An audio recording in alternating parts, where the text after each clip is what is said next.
Hello and welcome to Securities Lending Saturday. I'm Roy Zimmerhansl. I'm your host.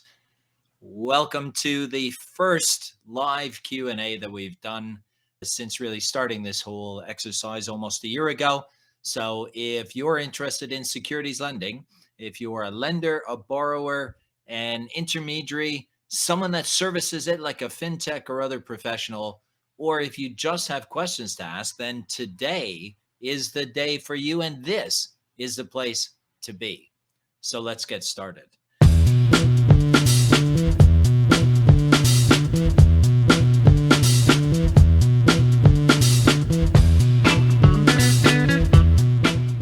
Hello, everyone. It's a dreary, dreadful Saturday in London after horrific storms yesterday. And I had my fence blow down and stuff fly off the roof. So I hope you're all safe. And as I said, today we're going to be doing an Ask Me Anything session.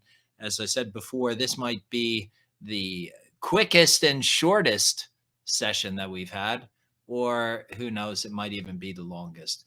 Fortunately, we've had a number of people sending questions over the past week, so I will get to those in a few minutes and we'll get started. So I always have a slide deck. As I said, we're going to be talking about Ask Me Anything.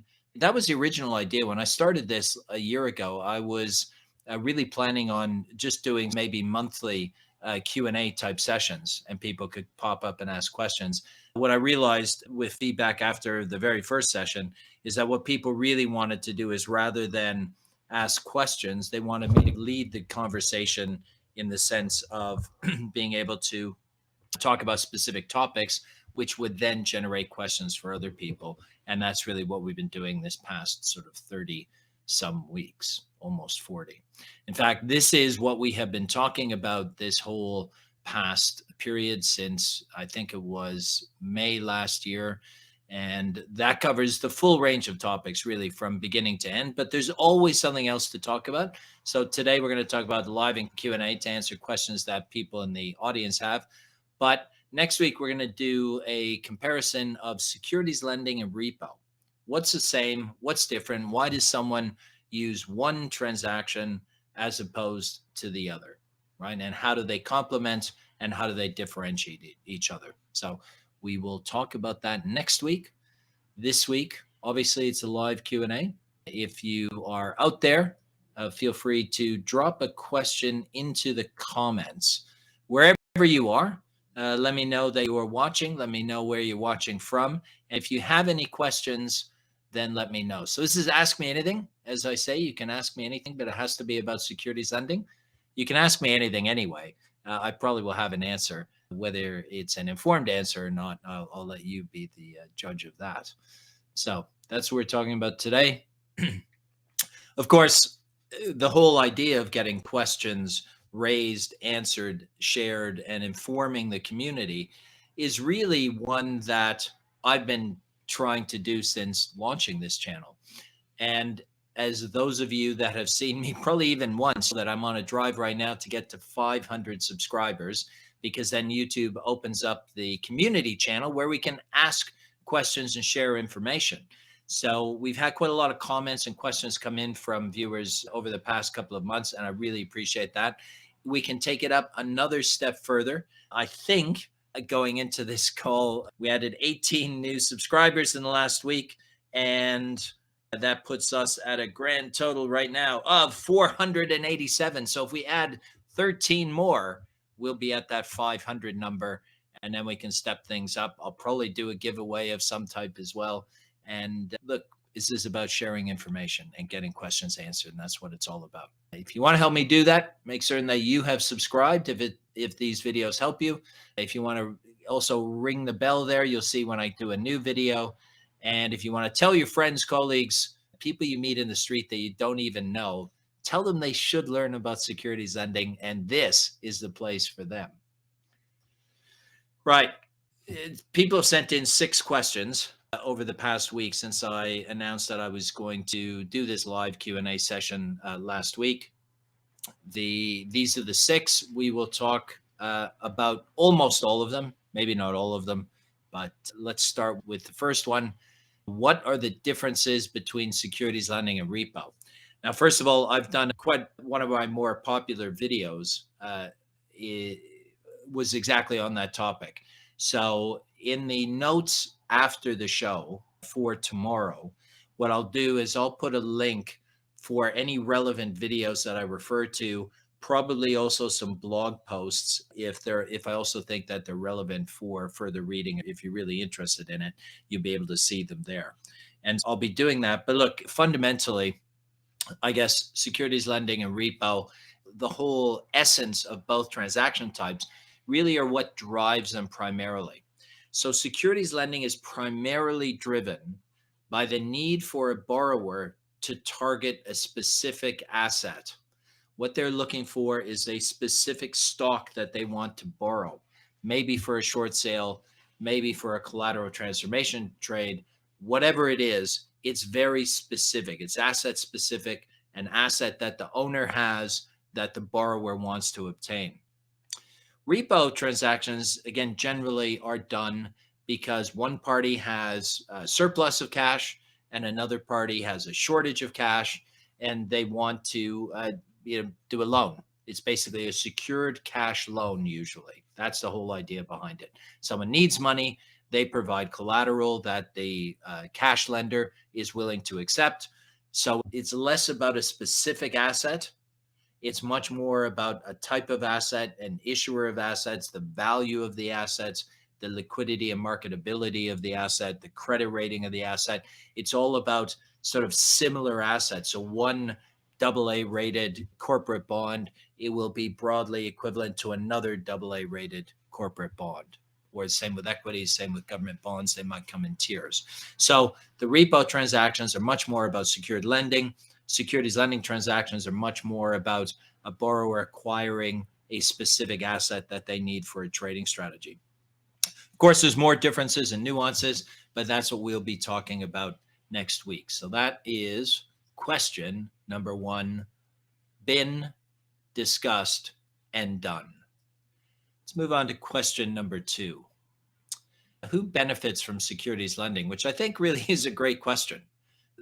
Arguably, I would say to you that literally everyone involved in the capital markets wins because of securities lending. Why would I say that? If you look at a macro level, right, at the highest level, securities lending makes a contribution to liquidity because it enables more trading activity to occur because it helps grease the wheels of trading.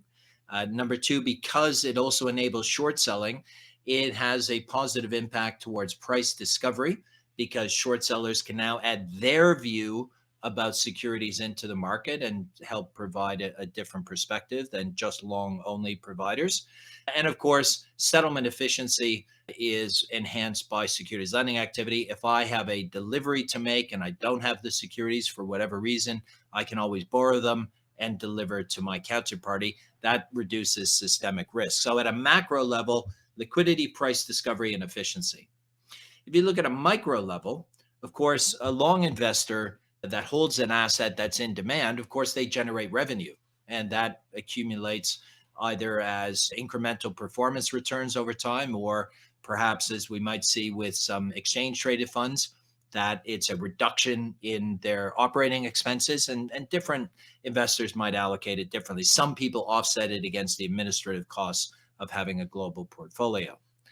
The agent lenders, of course, the intermediaries, they make money by facilitating the work on behalf of the institutional investors. Most institutional investors outsource their lending activity day to day and the maintenance and the monitoring and the risk management of it to agent lenders. So, of course, agent lenders get paid for that.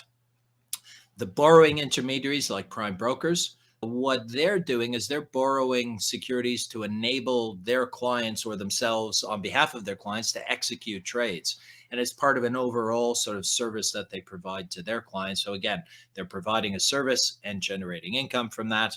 And of course, the end borrower is implementing a trading strategy, which requires the borrowing of securities.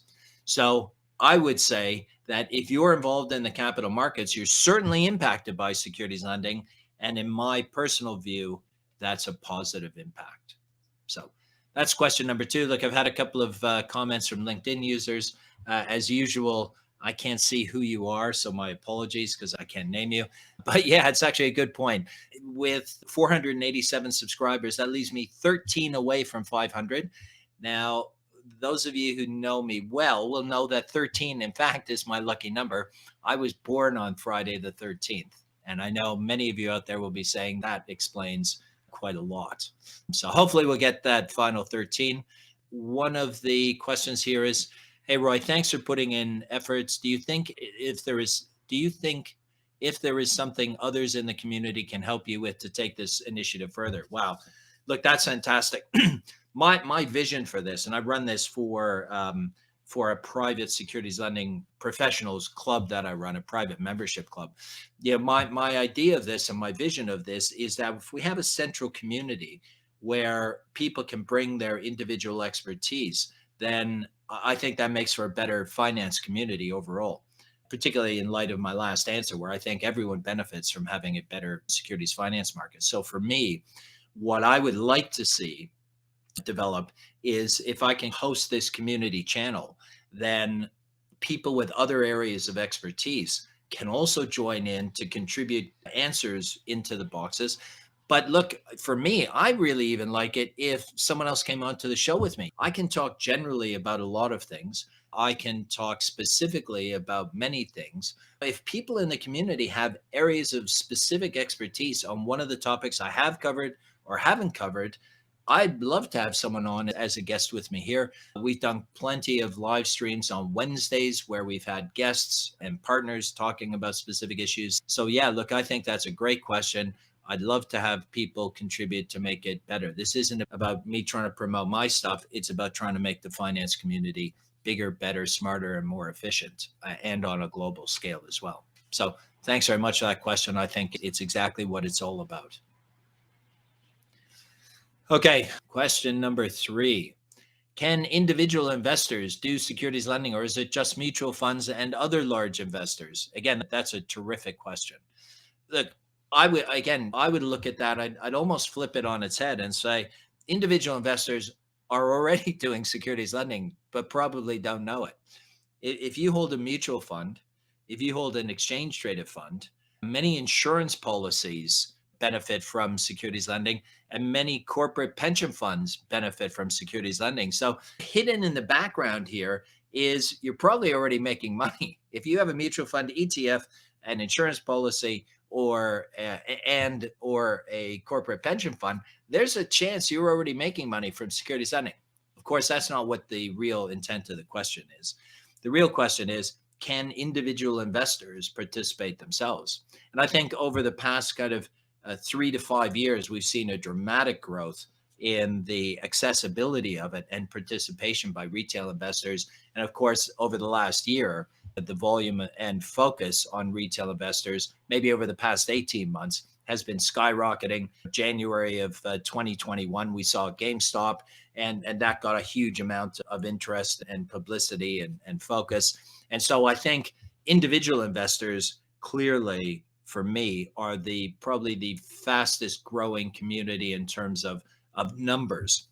It's, if a large institutional investor comes in and adds $200 billion into a securities lending program because they're a big investor, it's hard for individual investors to match that very quickly. But in terms of numbers and breadth of participation in countries where individuals participate, that is just skyrocketing. In fact, I did another video, which I'll put a link into, where I talked about 3 trends for securities lending for the future. I did the video about 18 months ago now, maybe 19 months ago. And I identified retail investors as one of the single most influential factors, one of the 3 big topics that I thought would have an impact on the business going forward. So very much support this idea. And it's a big participation, because one of the things about retail investors is that by definition, they're different from institutional investors. So what do I mean by that? I think you have to look at is that when you have institutional investors, let's look at pension fund managers. First of all, many pension funds will allocate money to external fund managers. And those fund managers will manage money on behalf of multiple pension funds. and they will have their themes and their strategies and their asset allocations set, and they adjust and revise them, but they implement them on an ongoing basis. And what that means is many pension fund portfolios look very similar, and many insurance assets look very similar. And particularly when you then look at their benchmark for performance, they tend to be very similar benchmarks as well, which is why the portfolios look the same.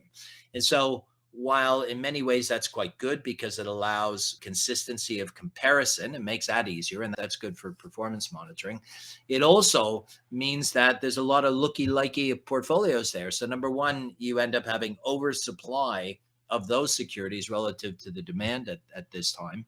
And they also go out of the assets at the same time. So when there's an index change, you'll find a disproportionately large exodus from one stock and into another stock or group of stocks. So they tend to move with each other within 2, 3, 4 months of any of these sorts of changes. And the same with general asset allocation divergences. Whereas retail investors obviously are more specific. They're looking for specific stocks. Their portfolios tend to be smaller and more concentrated. And their timing is based on their own views, not what the index providers are doing, although that might be an influence in their own view. But look, they will hold on or sell according to their own views and thoughts at a given point in time, which makes them asymmetrical to the institutional flows. Okay, so that's really important in terms of breadth and stability. And again, retail traders tend to be more involved in the hottest names in the market. So their assets are very much in demand. So the participation of retail investors not only is good and makes the market more deep and broad, it just makes it better for everyone. I think the additional supply makes it a more effective market. I've got another question in here or comment. Sometimes retail investors also get paid for letting their borrowers, dealers, and they give the example of interactive brokers, to lend their fully paid securities to institutions looking to borrow them. Exactly, that's the point. So retail investors under some of these fully paid programs can make money for it. Other brokers, what they do is they keep all of the revenue and they use that to provide maybe zero commission executions. So my advice is always understand what your broker does with respect to securities lending. Can you participate? If you can participate, how much money will you make out of it? How do they allocate loans and revenues? What are your risks? Like what happens if the entity that they lend to goes bust? So understand the risk before you decide to participate, even if the revenue looks good, because you have to have both sides of it, revenue and risk. And if they don't provide it, then you need to weigh that up against maybe moving, or if they provide it but they keep all the revenues, what's the value to you of the zero commission? Is there an alternative there, or are you satisfied with your service provider keeping that bit of revenue and offsetting any expenses for you? There are opportunities out there. There are different programs. Explore them all. Find one that works for you and make certain that you understand the risk before you do anything. But look, retail investors just getting bigger, just getting more important. I don't see that changing for the foreseeable future. I don't see why it would change. The potential, of course, is you have some kind of market blow up, regulators get involved, and then they try to protect investors in the way that they believe is correct, which I don't necessarily always agree with. But of course, regulators have a much broader mandate than one guy on YouTube, even if I am right. Okay, so that's individual investors probably already benefiting now indirectly and increasingly active as direct beneficiaries of securities lending activity. Okay, here's a great question. Is securities lending off balance sheet? Now, I'm going to take a pause. Now, I couldn't get any Coke Zero tins, so this is Coke Zero from a bottle. You just have to excuse me for a moment. And before you ask, no, I'm still not sponsored by Coke Zero or Coke generally, despite all of my best efforts. Right. Is securities lending off balance sheet? What does that even mean? So sorry, that's Coke getting back at me. What does it even mean? It means that, so banks particularly are concerned with this issue. The question is, one of the challenges, one of the tests an investor makes of investing into a bank is what's their return on balance sheet. Okay, because uh, effectively what you have is the total size of their business is generating a certain amount of return, and how much money does the investor have in that company to generate a reasonable return.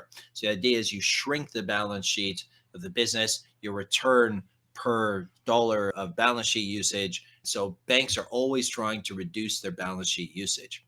So if securities lending increases the size of the balance sheet, that's probably, in theory, just not a good thing. It's not something that they want to encourage. So the question is, does it? And if it does, what is the impact of that? First of all, the key differentiator is the way that the borrowing side of it is executed in terms of collateral. So if a bank borrows a security against cash collateral, then it does increase the balance sheet because it affects both the assets and the liabilities, and it increases the size of the balance sheet, which generally isn't a good thing. But of course, most of the US market, for instance, is done against cash collateral. And although it has, in theory, a negative impact, the positive sides of it, in terms of enabling trading, in terms of revenue generation, in terms of renting the balance sheet to their clients in some cases. So, for instance, doing a swap transaction with an underlying end borrower because might impact the size of the balance sheet, but there might be enough revenue in it to generate a fee. And again, the swap itself may not impact the balance sheet, but the hedge side of the transaction, being the borrow and the short sale, might impact the balance sheet. And so it might increase the size of the balance sheet. Again, all things being equal, there must be enough value in the business side of the transaction to generate balance sheet increase. Now, if the transaction can be done against non-cash collateral, so other securities, then it's effectively a neutral transaction. It doesn't impact the balance sheet. And so ideally, banks do look where there's possibilities, where there's opportunities to do a transaction that won't grow the balance sheet. They may choose to do that. Now, different banks have different priorities. They have different access points. So some of them might only have a US domestic business, might be forced to do cash and not have an alternative. Other people might be big enough that they can absorb the activity and it doesn't really impact them and they're not so concerned about it. So it is variable, but it has been the single biggest driver for the shift from cash collateralized loan transactions to non-cash collateralized loan transactions. So that's been a general trend for many years now. Now, the thing that I will tell you, I do expect cash collateral to start making an impact again, particularly for the US where rates are rising, because where a lender makes money, and we'll talk about this in the next question, is impacted by interest rates.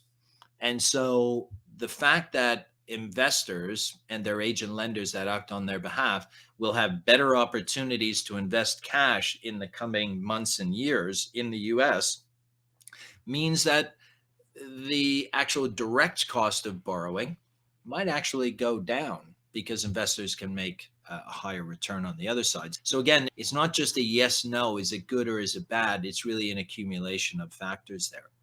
So that's what happens to the borrower side. Now, for the lender, say the end lender, the mutual fund, the ETF, the insurance company, pension fund, individual investor, they typically are less concerned about balance sheet.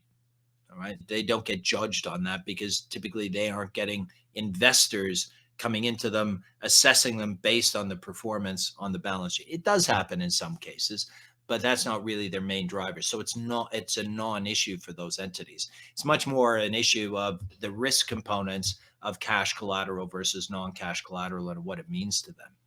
So the end lender doesn't care so much.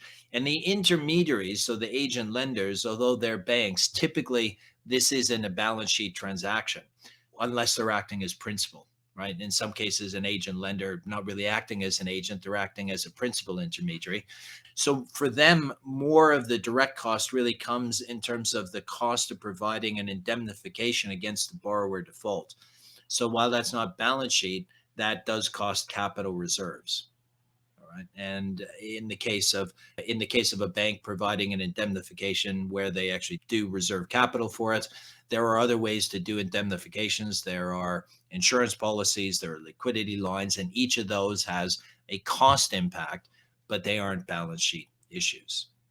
That's the balance sheet question. Let me just see if there's any more sort of comments or questions from the audience. I keep having to switch back and forth because I've got lots of different screens going on. Okay, so no other comments or questions that I can see right now.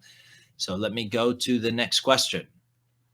Next question: how does securities lending make money? And while that would be seem to be an obvious question, let me just go through it anyway, because I think it is a good question.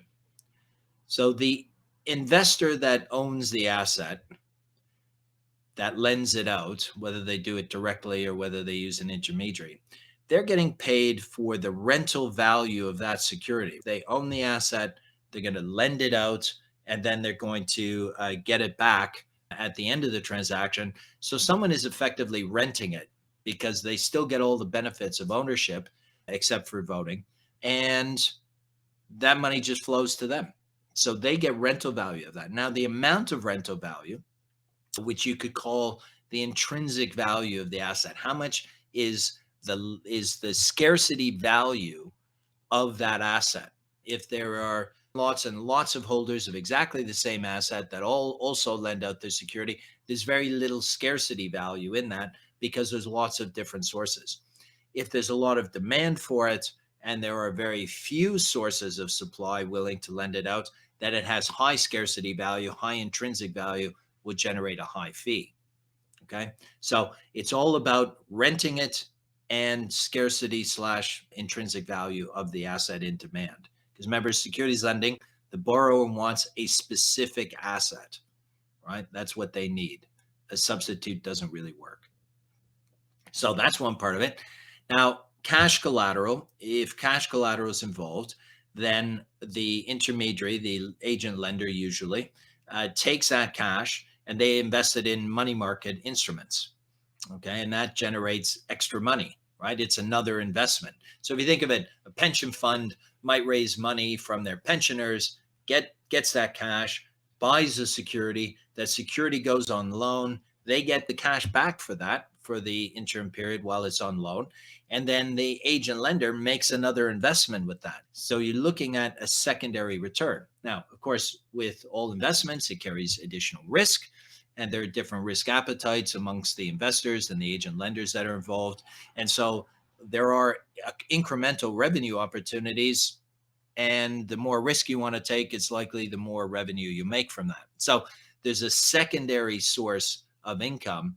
And if you look at the period before the Lehman default and look at the couple of years before then, when interest rates were pretty high, in many cases, people were making loans and making more money out of the reinvestment of the cash than they were out of the scarcity value of the instrument itself. A little bit tail wagging the dog, I might argue.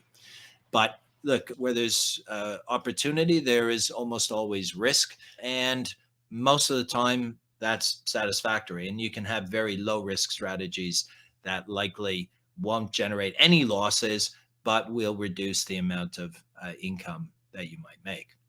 So that's how lenders make money. Agent lenders acting on their behalf, of course, are servicing that activity, and they share usually a proportion of the revenues with their clients. So in many ways, you could say that their interests are very much aligned. If the end lender, the investor, makes money, then the agent lender will make a proportion of that. Usually the vast majority of the money goes to the asset owner. Now, the borrowing intermediary, often a prime broker, they're making money servicing their asset. Now, that might be from just the cost of borrowing securities. They would put a markup on that. So if it costs 50 basis points to borrow a stock, they might charge their client 100 basis points and they would make the 50. So one aspect of it is just pure lending. it's likely that in many relationships, maybe even most relationships, that there's a wider perspective. There's also execution, there might be leverage, there might be actually the utilization of the long assets, there might be participation in new issues. There's lots of different ways that the borrowing intermediary might be making money from their underlying clients. One of them, of course, directly is securities lending. And as far as the end borrower, the securities borrowing aspect of it really is just a cost. So you could say they don't really make money from it. It costs them money to do that. And while that's technically true, what it also means, though, is that by being able to borrow those securities, they can execute their overall trading strategy. And that's where they're seeking to make their money. So everyone has a different angle on it. All of them make money in the way that's specific to their role. And as with everything, risk and reward go hand in hand. So that's how securities lending makes money. Just a quick note, I saw something from IHS Markit recently that said in the second half of 2021, the revenues were $5.45 billion. So that's in the second half of the year, that's a pretty darn good number. And I think that probably stacks up pretty well to any second half of a year, probably since the year Lehman went into default. So it's a big revenue figure, shows quite a resilient returning market, also indicative of higher volatility that we've had recently. So it'll be interesting to see how that plays out. January wasn't a particularly great start for the year, though. Okay. So that's a little bit about making money. And then the final question that was actually sent in was, or is securities lending a proxy for short selling? Fantastic question. Fantastic question, because it gets asked all the time. Often, particularly in the days before there was more disclosure of information, regulators really didn't have a firm idea of the volume or activity and amount and spread of securities lending activity, of short selling activity, I should say. There would be, in some markets, there's mandatory reporting of short positions. Again, not necessarily timely, not necessarily fully representative. So people have been looking for kind of another way of looking at it. How do we identify the amount of short selling? What we can do is look at securities lending. And I guess there are pros and cons to that. You will often hear securities lenders just push back against that and say, well, no, it's not really accurate. And they would be right. But I think in some cases, it's not a bad place to start. So all covered short sales, all markets that require short sales to be covered, they all need the delivery of the asset. And so by definition, that requires a stock or bond loan. All right. So you could say that for all of those covered transactions, the securities lending activity is representative of those short positions. But again, there's always many layers on this stuff. So within a prime broker, for instance, they might have one client that's long a stock and another client that's short, and they may use that client's long position if they're allowed to and cover that transaction. And so there would be a short sale, but there wouldn't be a stock loan attached to that. Okay. And if you look at the lending side of the transaction, while all covered short sales require a stock loan, not all stock loans cover short sales. And you just have to look at the example of collateral transformation trades as an example of something where there's a huge amount by value of securities lending transactions going on, but zero of which relate to short selling. All right. So again, a whole community of assets that really don't of lending activity that doesn't involve short selling. If you look at settlement coverage on fails, so failed trades, and I have to borrow to cover a failing trade or a trade that might fail, or I'm lending to someone that's using it for fail coverage, again, which I won't know because they don't have to declare any kind of purpose when they do that. Again, those transactions, nothing to do with short selling. And then, of course, you also have the whole synthetic world where if a prime broker has one client that has a derivative, a long position, another client that has a derivative short position, they can actually intermediate between those two transactions. one of those clients would have an actual short exposure, but it wouldn't be covered with any kind of a physical short sales. I think it might, if I looked at it, I would say it might be useful for a trend where you could see whether it's trending up or trending down in volumes, but it's never really a comprehensive figure for the total amount of short selling activity. Okay, so hopefully that answers the question. There is a question here that's come in, a couple of questions actually. Hi, Sean. Thanks for that question. SFTR, where is all that data going and who is getting to use it aside from the regulators? What a great question. As I've said, to me, the winners in SFTR really are the supercomputer salespeople who've managed to sell big machines and big boxes to regulators to crunch all of the data that they are receiving.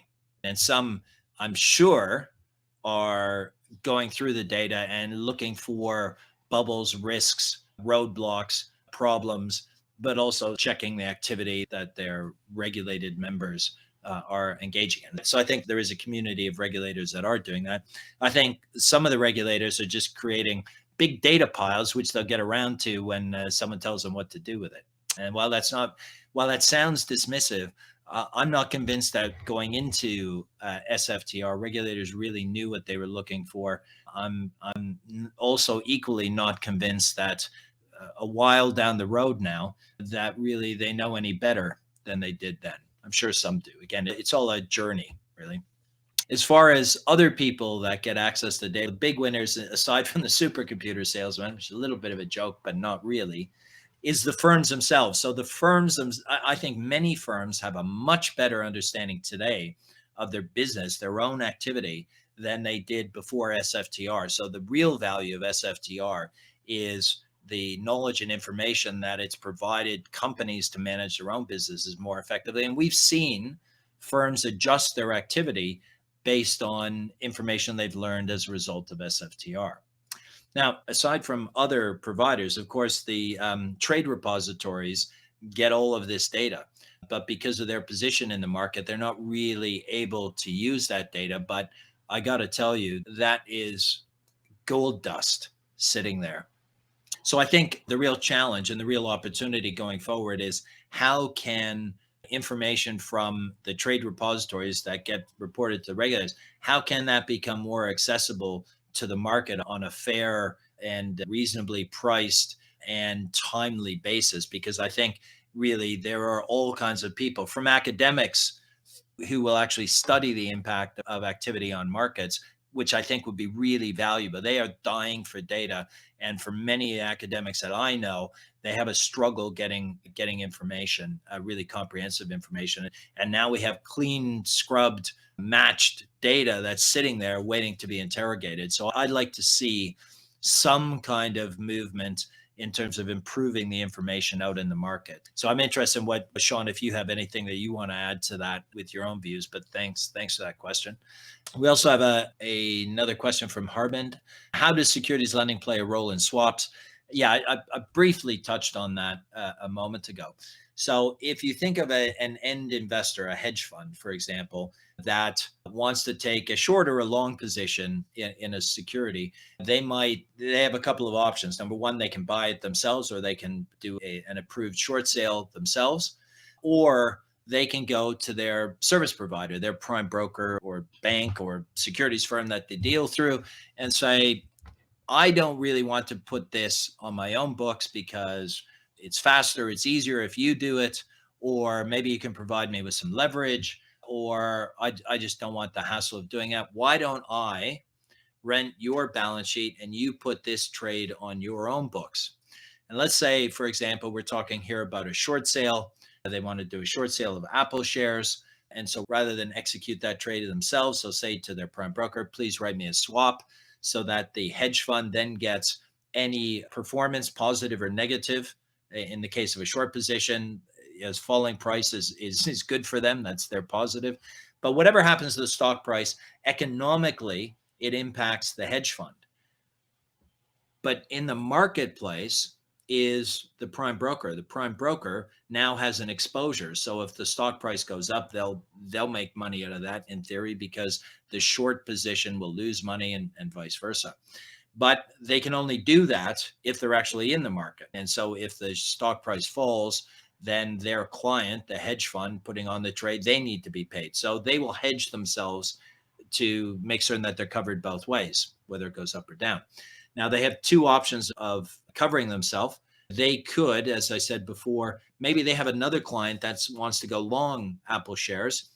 And so that client has a long position in there. And if the two investors wanted to take that position on the same day, they could just offset them. Someone wants to go short 100 shares of Apple, someone wants to go longish 100 shares of Apple. They can write two contracts. The performance, the money that would receive on the one side will be paid to the other side. They'll be neutral to that transaction. It has really super favorable regulatory treatment, which is why they love that activity. So maybe they have that position themselves. Or alternatively, they may not have a client that's long Apple, and they might go into the market and find another bank that has a long synthetic Apple position or a long cash position where they're willing to write a swap off the back of that. So it's one swap in, one swap out, neutral position, good regulatory treatment, and that's fine. They're covered. But of course, you're always dependent on the other side continuing that position. And it does give you another transaction that you have risk and another counterparty to monitor. So it's not straightforward from that perspective. So the easiest thing to do is if client A wants to take a short position of 100 shares in Apple, then the bank will just execute that short position themselves. That's not a proprietary trade because they're doing it to facilitate a client transaction. So they now have a physical short sale in the market. Of course, they would have had to have made certain that they could borrow those shares in the first place to satisfy the short sale regulations.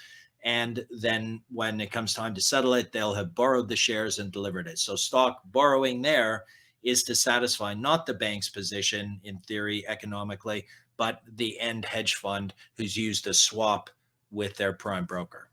So Harbin, I hope that answers your question. And I have a podcast where one of my guests actually talks about that in quite detail, the whole idea behind synthetic swaps. So I will put a link in the show notes to that topic as well. Okay, so great questions. Thanks for that, Sean and Harbin, and whoever the LinkedIn users are that have commented, and it hasn't shown me your name. Thanks for that. Again, let me just get the screen back up. Okay, so those are the questions. I'm probably going to wrap up. So as I said, just hang on with me for just 2 minutes. I appreciate this. Appreciate you actually being here, but just hang on with me for a minute. As I said, what I'm going to be doing as a Q&A follow-up here, I will mention all of the links to the videos and blogs in the show notes. As I said before, we're almost at 500. I'd like to get to 500 because I can serve you better. And look, I have a couple of questions for you in the audience, and I really appreciate you taking a moment to respond to this. Would you like more live Q&A sessions? Don't worry about hurting my feelings. I don't mind either way. I love doing the live Q&A, but I equally love doing sort of the canned, pre-planned sessions. So it's up to you. So would you like more Q&A sessions? Yes or no? Just put it in the comments in whatever venue you're watching this on. That's question one. Question number two is, if you do want it more frequently, then how frequently? Monthly, quarterly, annually, every 17 days. You can write that in by hand if you like. So again, put your comments in the question. Do you want more live Q&A sessions? And if the answer to that is yes, how frequently do you think I should run them? Okay, so I appreciate if you take a moment and just put that in. And look, so that's it. That'll be a wrap. As I said, next week, I'm going to be covering off securities lending versus repo. What are the drivers behind it? What are the key differentiators? And why do people choose one transaction type over another? And why are they used typically complementarily by market participants, as we would say, horses for courses. So look, that's it. Thanks for everyone that was actually watching. Harbin, I've noted your fortnightly comment. Thanks very much for that. For everyone else, even if you're watching it on replay, please feel free to put in comments. I'll be accumulating that over time. Have a great Saturday. Have a great weekend. Have a great week. And I look forward to catching you live next week for Securities Lending Saturday. Have a good one. Bye.